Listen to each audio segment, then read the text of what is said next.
Mane fa say ma PENDREAM TV. PENDREAM TV de osia dem yopo. Me wo video bi. Aja me nua be ma Adom Otchere. The last time I described me sneakers bi anama hye sneakers ne de na efe. Ba de ameye na nani nye ho. All right. Enti hu Adom Otchere video bi a waye won show no so. Me pese me bo video ne ma o. Na enyema ni bi wo ho keka ya. I think say I was here check Ghana for agencies because these are part of misinformation.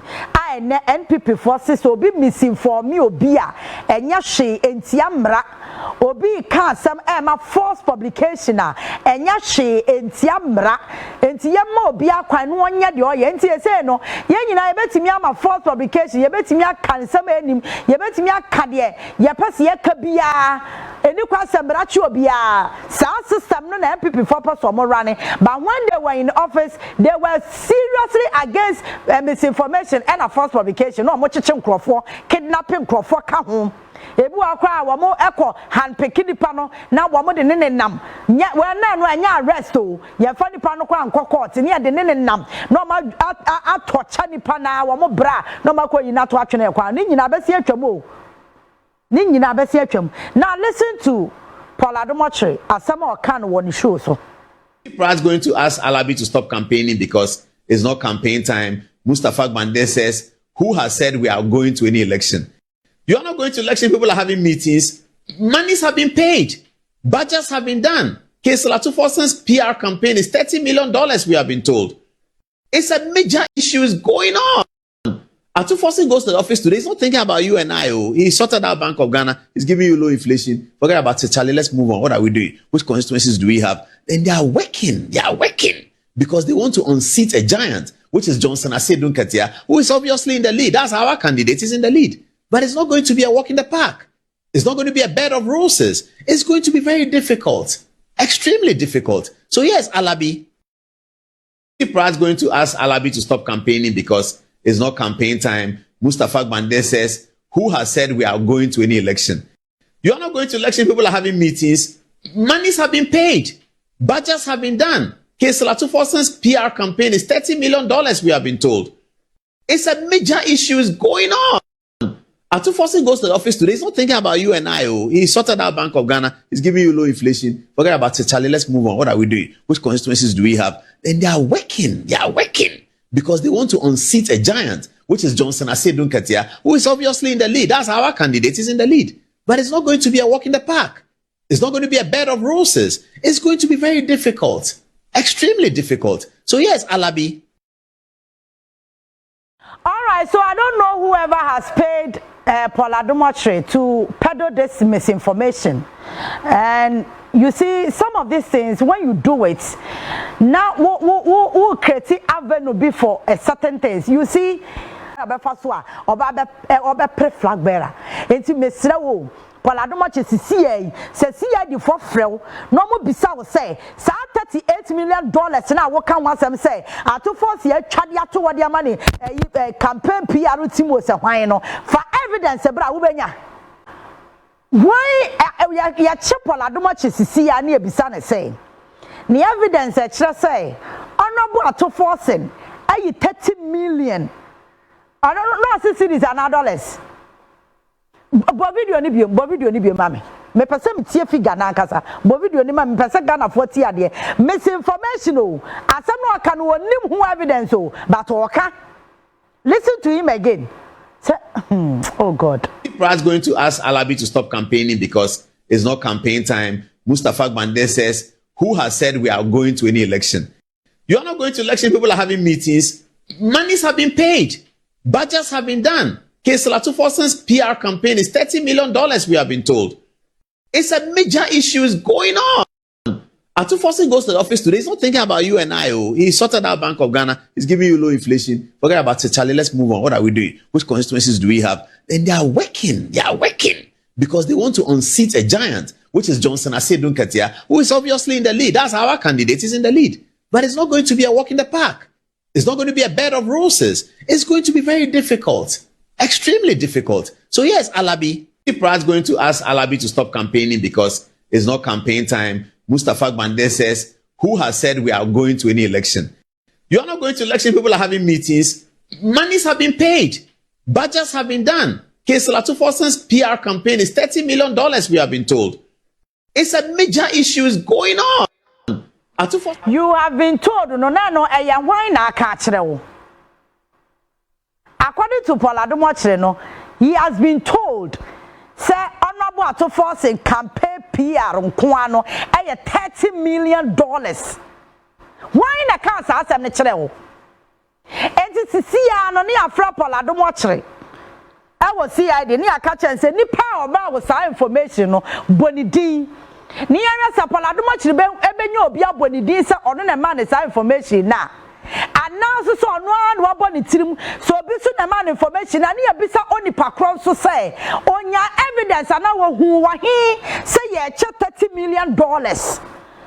Ah na mo ayamu bosika na mo nim the value of the money wa ho $30 million eh sika ketwa na $1 million kra na e sen $1 million eh sen $1 million na ma Victoria Hama lose ni position no sa $30 million. And you see, he has created an impression saying, just Honorable Atto Forson Tiwano or Jane, flag bearer. It's a human crowd on yet.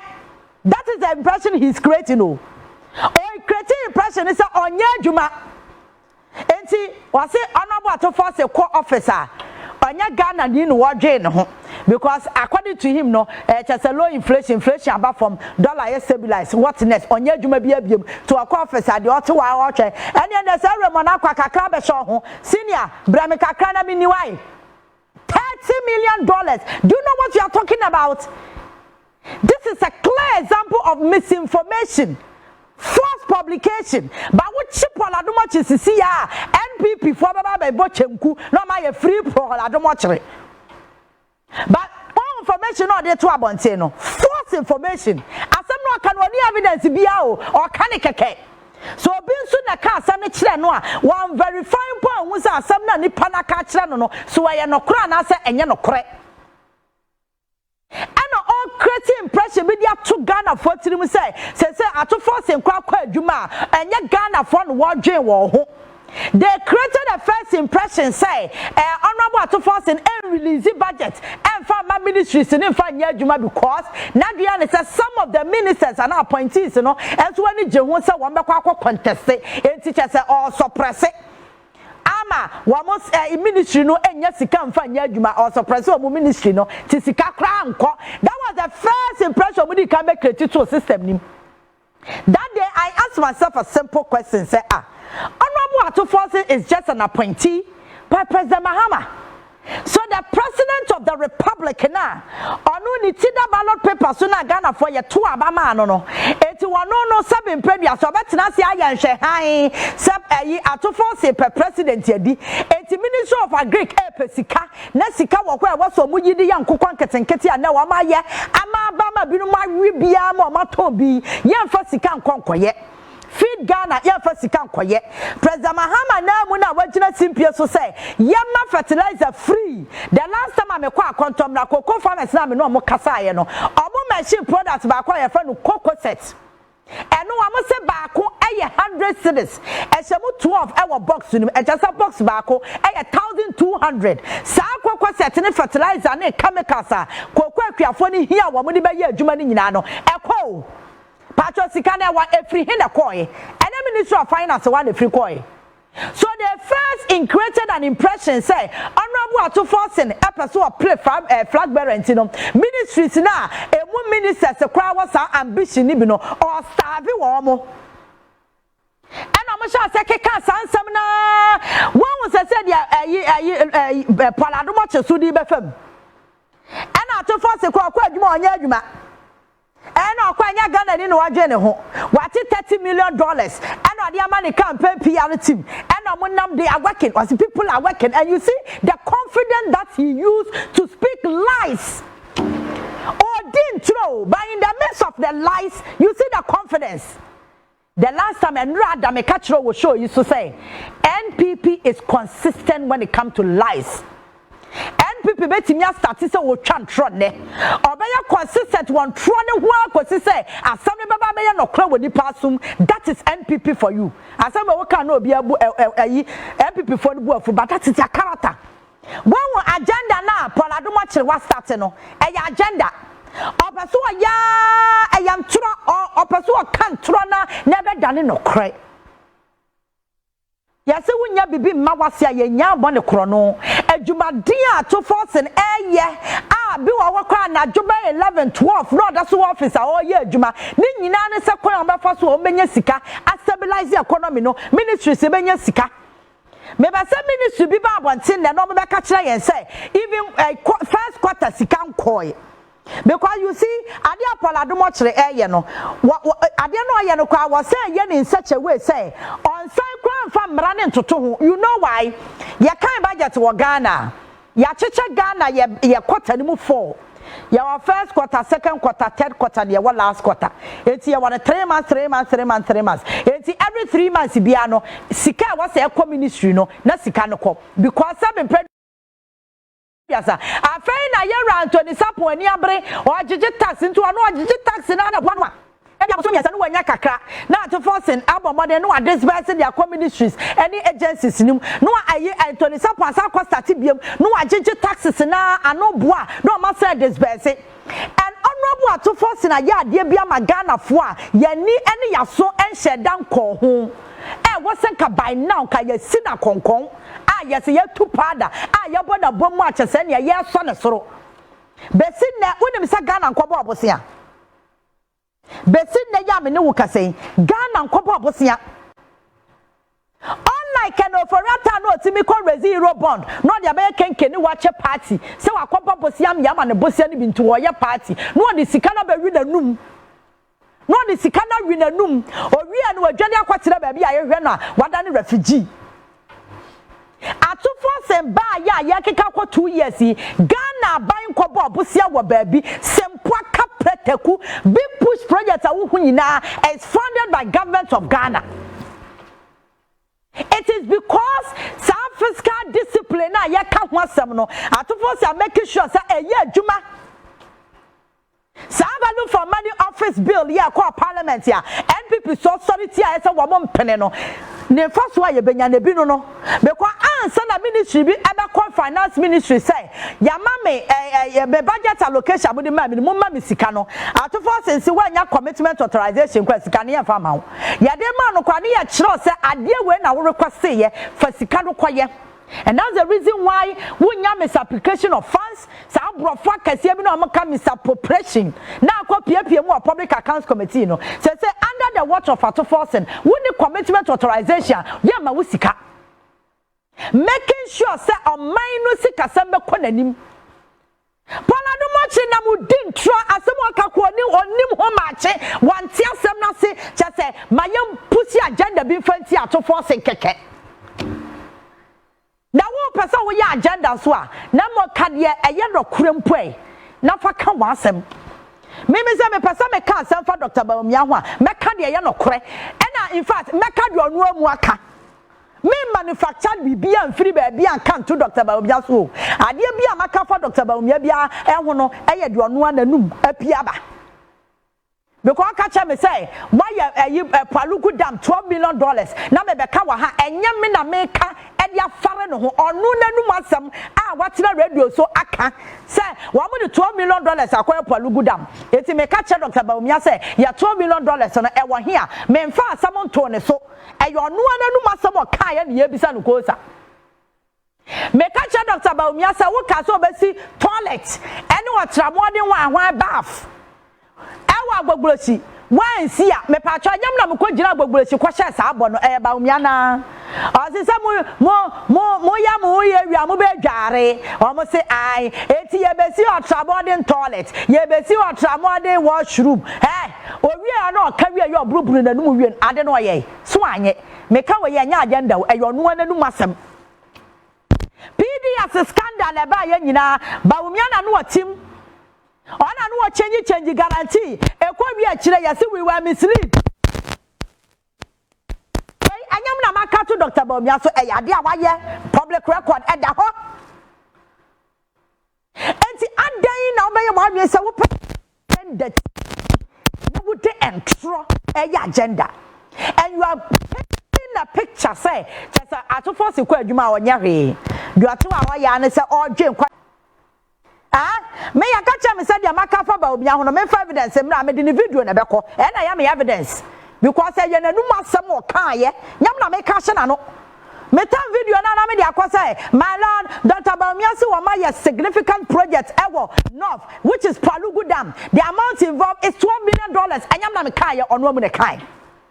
That's my evidence. Eti me tie me ntina han so abra me nim asem ne say ye no kore. But false publication and a wo ye abra wa wonim say adem law e wa wietinu me nim bia na no de wonim say false publication and say a publication of false news crime our Ghana. But which na TV so with all the confidence because what you so opposition there opposition wa dwuma na say we be draw of which you are good at. Very fantastic when it comes to lies. Ministry bia adwuma bia go there and check. Say quarterly sika what's ya de ma wom ne sika na enkwa na sika na enko. First year no na ya ba ya wo hwe said ya na ya kan say kanoforata anwenwe ade na si won ma to forces there bi we no some otomobo ne stabilize currency no ya stabilize economy no se ne be ya sika kakra ye betase no ya ye benya kakra wa ha ne de aye mpuntudwuma bone ato force ya ye ene se o maga na nkobo obosia bone a wa ye no wahu eti na mo hwa ni mo se nkoba ye de anka kanoforata ye no na ko ba be ye bi mebo a na kwa tamo mana no de yakwa Eurobond market no de yakwa henhen market no de yakwa henhen market no abrobosia no de aba be gum make us nka dollar so be fan 14 point something ade akodu be 17 na kwa no so ma so anaka ne usebot me ka say na ka na bia 23 anu na nka ya until you see Ghana for me ka say me kiremo NPP for na ye no omoti Ghana ha no omadi kuro we so 8 years no se nyama bo ekosoro asetena mu ya den na do economy no enye stabilize na eye de favor all munipa kuo kitwe bi na they are okay. That's the reason why it got to a point full about to 9 cities crano they were against it. And they are jubilating. Say Iran, America, one Israel front talker. I day now a world market price, you know, air cost on air factory and waha. It's woman ya Jason the fool no akosro. That is the kind of people I know what you chrome. And if I'm bonnet for man boya for ya know what you remember so man we are no money G. They jubilate whenever our mind wire ding. Saying inflation to 50% yeah, you can't know because they didn't understand. Because the things that they can afford. You and I, to me afford it, it doesn't care. But you see, honorable to force in a Juma or you say, Ghana for na ya what from no, I was saying ya what tying. That is a junior one it's him. Enti adwuma to force ya of finance ministry nyina eye adwuma ekọ direct to Ghana for sha kwanya ye sha hospitals sha abandoned projects President Mahama beto so including their NPP beto so 8 years or man from Nsanka. So we come various assemblies no more go and check and ask the DCs. Na be some MMDC omo nyina no ye the common fund no kwa. President Mahama say ya money 20% of a common fund no wo de be legacy project. Legacy project na very simple. Ye abandoned projects aka ho no mo a aban na wa sha ase no wa wie. Ene dia ono so beto so one fund and sanka and a legacy project. When you go to all the district assemblies most of them ebia complete a legacy project no ebi so one no ma wo ma do be 90% akaka kabi no ma wie. President Mahama say send be ya Ghana for sika enko waste project bi aka wura mu bia wo se wie na Ghana ni nya so mfa so enti bone a honorable ato force na ye ene say ene Ghana enko bo obosia. Nanya ya ne yakika mu ne ya dede say ene o man ya de ka dodo obi a wo ba fa o man ka for that time be Ghana ka oni Bawumia ene nanado from 100 almost 120 no am pay 122. Let's assume by not admitting 122 billion. Na mama so na mo dey call 700 billion. Look at the gap. But enei honorable to Forson onye shema Ghana kra no dollar na stabilize no automatically ya cannot swat it. IPPs for the Adom can ntimi ntua Adom so yire ya ayi napo eka che se yenko ya timetable ye ntiase ya yenko ya timetable no ene sa IPPs ni nyina ye tua wo ka ama se wo mo ne wo ma ye renegotiation every month bia wo sika ekosa nkofo no what is some complaining what is say na IPPs bi ye dede e wo kroma say abayi ntua mo ka no e kana akufo ade ne napo ene Bawumia ebogu ho no sa and honorable to Forson and Yabre and ya strategizing a can woman wiping at ya can you turn and kaka and every single month Sika Bia was or more agree Sekono, Sikaneko, and that's the reason why they are all quiet and doing their job. So Otchere, some false news now when you bring I will pursue agenda be against the personality of Ato Forson. So when yai nampen you ebera so mu sebe chiremwa man chamwa bi anko jina baby anko kana free Otchere. All your false publication when me ama no mo cash you. I am there because you think said your all you know sana mo peno. You love it. You are enjoying it. And to one question, yeah.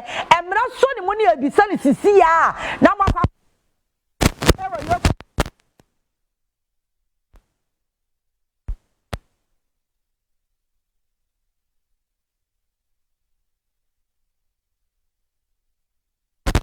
are enjoying it.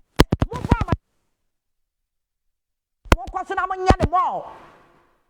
I'm about to mall. And I'm the last one where defense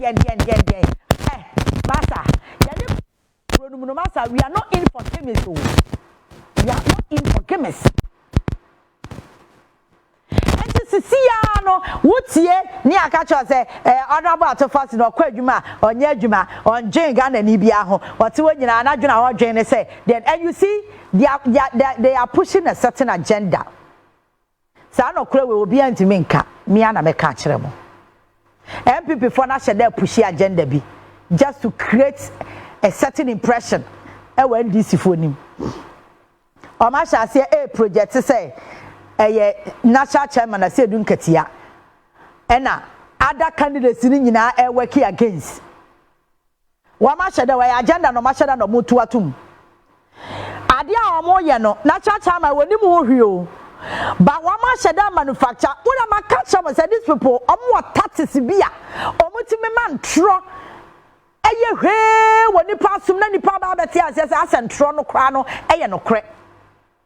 And to a match as I say, and I say, Dunkatia, or when you a compete, I say, Dunkatia, or when you compete, I say, Dunkatia, until you see, or the Alabiabum, Alabi per se, or yeah, or compete, I say, Dunkatia. Now, no problem, Nessaya. That's the reason why the last time I catch me and Casame Bréaking, Musa Danquasam is supposed to wash us sent him. Because I think that is the reason why your cause was confusion when you now our system. Near project way. Meanwhile, one from about to forces is here besana genuinely or no mukrano, some common air coswa bonteno, and can it plan and can it table and near my gusu. Some per president, per president, and can near my good table so. But they are forcing all ways and means. So I want them to say, at the first is so per president, and that's the reason why all staffing ministries, that's the reason why or release budget, that's the reason why or yes say, oh, at least let's be fair and appreciate the hard work of the finance minister. Anya Shekrano. Look at the collaboration between Honorable Forson, Yenyabe Masemi Jenfi, Bank of Ghana. Look at the collaboration. Sa collaborate now. So I was 3 sectors, 3 areas, and now so economy no more general. And now man ne ye CID no ne why ya kono ama dollar ejina fa ko ache. and all be so good afwa they can project. And since the first na adia bachina dollar no him just within 24 hours dollar rate to Mrs. Sabaya 3 times. But just our face in nyina yetwam. And now consistently over months dollar jina baby jina. Anya shekra no, let's appreciate that. Adom Otchere obi di adwuma say brewa bisani panisa or enough evidence because one way what is our false publication yechia agenda sa word na kan agenda jandam sa wani baba so no wakwa de ni kwase ya ka because mono madwenya mo say sa mona mo ka obi nwasam edi ntrogu nipa no so a eye normal enya hwe sa mona mo didi obi atem ekeka nsam hunu ade kire nipa na enya hwe ba mo no de mo ye nipa che obi nti eni kwase obi kam wasem. You see that mentality that you people have? You see that mentality? That's your problem. And the NPP for Buamu so mo ye nipa che obi. But Adom Otchere betimi aka de opa che obi a ba ye titi kwaka bia ye breaking news ye be didi na tem. Buade ba Adom Otchere do buade abronya buade meboa. Wuntumi obuade meboa sa ankrofo no de because omo ye mo nkrofo nti no de omo be ka bia no eno de eye papa. Obi one other side no ka bi de eye bone. She Ghana for on minor was here focus. Senior His Excellency John Dramani Mahama ye focus. Me da bia meka me mfere ho na meka. I contributed to the change. Ye nyina ye enjoy sisi anti there's no way ye be ma ho kwan say sa government we be fail because the more na government be fail no the more na me no me no ye ho kire yen. Me patcho say nyame ya duma cha say economy ni gina ye ama say dollar won hwi na aka say dollar no enye ba bia gina ya enka fuwa ba bia ye to ni kwanka da ho. Because you see the amount nanado any baumia time no fuwa kwa ya kwadu 23 cedis no me patcho ni nyina no na eye ya dollar rate o na ye dollar no nyina faako. Eti the more na dollar na ekosoro no e affect ade bia ye to one market. Eti yenya hwekra no we have to appreciate honorable to Forson say wo matimi ayire wo ho stabilize ye CID no ama dollar na gina ba ebi faako. Eno na affect and the fuel price akosoro e wo one market but ebedru hanoma na price no aye normal.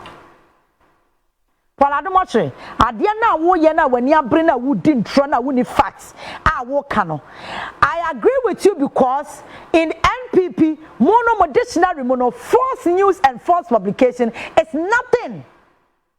And when me see honorable upon command nominee ye can so honorable afanya mark and I'm like hey and then the false news nya hwe. And then the false publication almost see anya hwe yen gya no obi anka de oka and you say yen na so ye betena ha de ennim no yen kan fa ba wumia ho ano de amuso o de bi abom chem so mo mpene ano ya come on time kese and will come after you in 3 folds where in the voice of minia e be like aboaje ba mo de amatimi akọ obi so obi timi mam so enra asukọ no ma bia me hu no yisu a ono so na ni abra odidi president Mahama tell say hey we are see we pa de Nyankopon this word you know balance o yani bi ba no no ti ba bi no a ne ma ne papa kwa pon ma se o mo hunu no anwe ne ho de bia me ka kiro me see ya for me ya na san kwase asem because o ba hu skani ba no ba kwa kwadi sa adwuma we Oba say Alhaji Agongo ba oba so camera si nanim no odidi president atem onye what you say ne ma me ti matwe ba bi dwen ne ho wa so camera si because NPP for say false news enya hwe false publication enya hwe nti no eno ane se yantumum sa anyway please somebody should tell Adom Otchere say ade na oye any jandam na wa start wa to force ho no enso aba sa jandam we e dead on arrival. Now, Nanado Danko Ekufuado. The next 2 minutes, me wrap it up. Was and ra Bawumian come on in minority folk di ye, and as I say, one more penny ni pa one more never bought a democracy who buying, or more never defense in Ghana for. Now, one I catch them say, more no ya person would defend ye. More defend them. The entire country it's not in line with the amoya no munkwa na moye in line with the amoya no na akwanyo bi to say many abema Benghazi no atena a radio so Benghazi one we adako waso be hye o Benghazi one we waso be hye dakro be odaboni o wonim say Benghazi kuro ya no tena original e ka say President Mahama wini a ba bi e be hye ne bia ye ntwa petrol mu ne mu ne ye hye no President Mahama wini wie afa no nam no pachew. Oh, man on the form here. The last time we see no cause I said the maswa. We need a man no. But Benghazi and never be okay can yen some good jai. And no cry the messa quatiba could be a waka say MPP NDC for Yachi Chachena or be check out to NDC headquarters him. Now we are not be Hawana. And I will check a crana yabekasa. Because when your market can exist, so what to become some who be who we are now for Wunam and G. Now, who I beg? Who is a Benghazi Minimwi? Who makes me a charge out to NDC headquarters him? Ah, and a braca. By the free speech, no, many abre, and Yanya will be a more Bian Casano. Tia Saman and another Danko Kufado. Tama not Tiaco, so I need a chem crofono. Tia some more Kai, Namerapiapo. Right. Are you concerned about protest movements? We've seen a lot of protests. Some activists were arrested, put in jail. The opposition is saying you're trying to stifle dissent. I'm not responsible for jailing people in Ghana. The courts in Ghana are independent institutions, and they have been all through this period of the Fourth Republic. People misconduct themselves and they're brought before court. It's for the court to deal with them. That's not a matter. It has nothing to do about politics. It has nothing to do with the executive. And their behavior is what lands them in problem with the police and with the courts. It's not the protests. How can the president, who himself, his political career was aided by leading protests, have problems with protests? I don't have problems with protests. And nothing is done in Ghana to prevent people from airing their views. Father, the court is independent. Sometimes no near chim for be a democracy no. Nana don't father the president then. I say judiciary they are independent body and no interfere into Kwakam Kwasia Samna Samrane Chewa and you know what I say he is not responsible for jailing people. So why is NPP telling Ghana for say President Mahama is responsible for Abronya da remand? Who say some Huna Yansa Bianim? Okwa Kaya Semenka.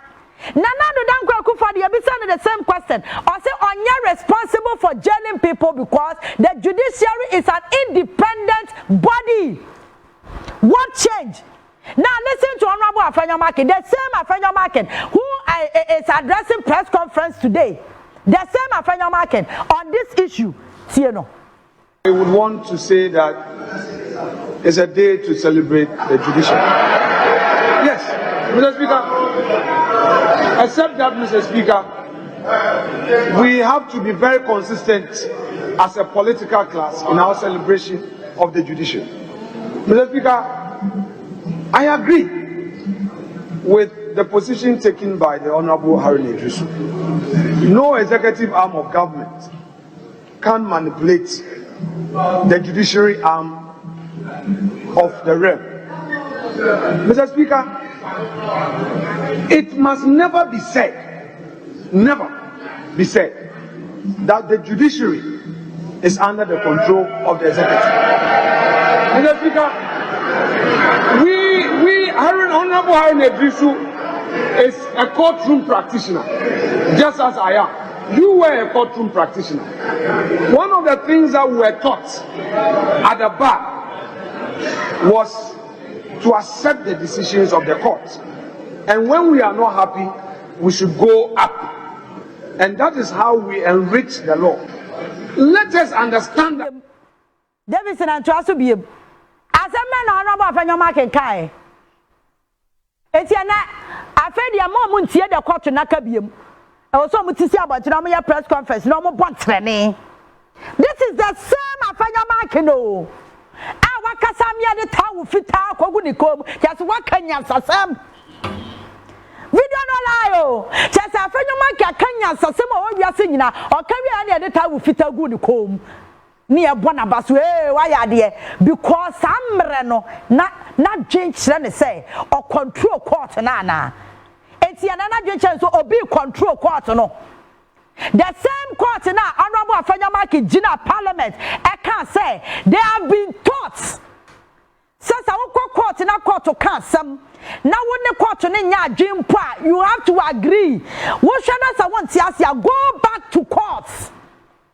It is your remedy abranya na sa won tiase a eyeda na wo de judge be gina press conference ase e disrespect no eti anura no na mo peda o court wo na mo nim sa process ni dada the least said about these people who better wo mo ya maboye for papa one said na na one Afanyamaki but they are the same people and a false publication and you're breaking news free speech mon can't man answer says I am an church you know be jay onyai ono so hypocrisy pa hypocrisy ahye ne message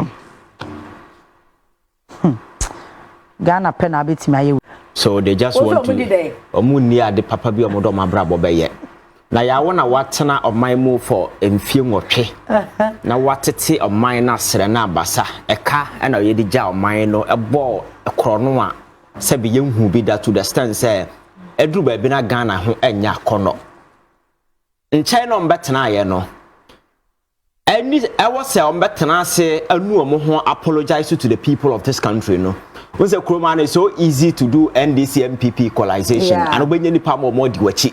And that is why the kind of way peace council no mudi echira or more kind tension be na abakrom nothing has happened and you know abrabona omu ne hwede omo abrabo ye and omu nye ready say ombe ko omu nkoto biani ma pa Ghana fo achofa mamuo bone yakufo ado bebo e wo kroma say no these are tactics these people have just employed just to sway the conversation away from dirty things they did.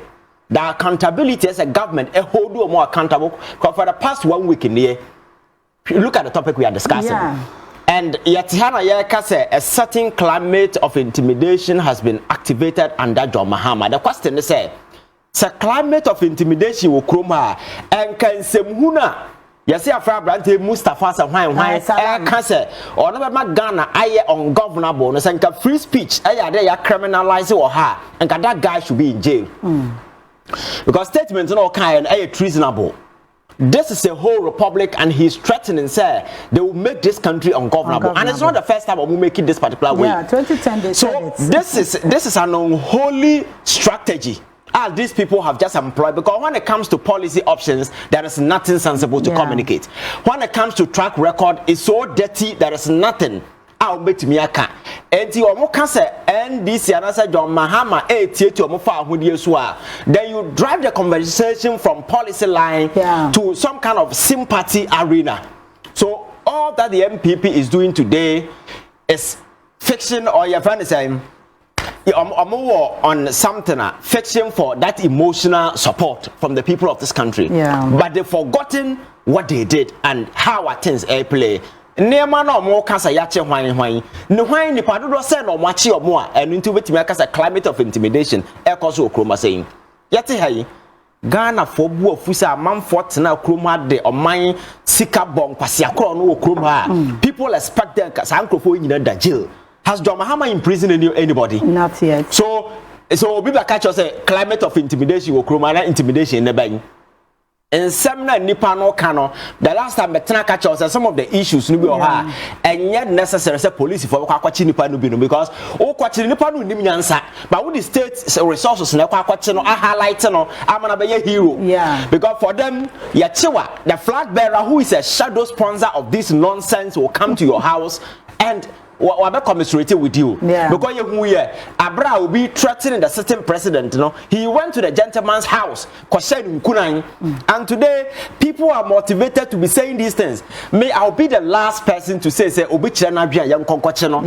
because democracy my culture say the differences in our opinion and a lie the quality of way media Otchere or minor mana. But that does not also give you the license to go about throwing your way around, making threatening comments. And when those things, hinge on emra ewo kroma say oyetisim na obia ye de opa and so mine there will be no state authority or mine babo so a certain extent the state will move in to regulate certain things what I say empty. You let us not sit here and see, say, your friend saying the state has been turned into a police state, and there is an indiscriminate arrest in as a form. I say it's just a mere as these people have just decided to exaggerate the situation, blow it out of proportion, just to sway the conversation I have on. So over here in the last 2 weeks in the year, nobody's talking about anything. We are talking about this, and Makacho say MPP as a political party, I think that they do have a problem. Because we have Fenyo Marking since he became the minority leader in parliament, you could see, say, this gentleman hasn't been able to lead any sensible initiative. Emma political party na viable, say, opposition, it has been nothing but arrogance and that kind of belligerence. Kind of politics, but that politics will belong to the 12th century. And because as a leader there, you should be able to woo people with fine speech. You don't go about threatening people. And again, no cross sign will form to the sense that what's your position? What lose power but here? Power no one sank yet. Then you are telling people say you're back 2028, you're back a choice again and cast form. You're wronger. What do you intend to repeat it in the next 8 years? So is it going to be a cycle? Now if it is a cycle, then you have no reason to complain today. Because you have your pound of flesh in the next 8 years, in the next 4 years, according to you. So you see, we a young person out in China, you see some of these people talking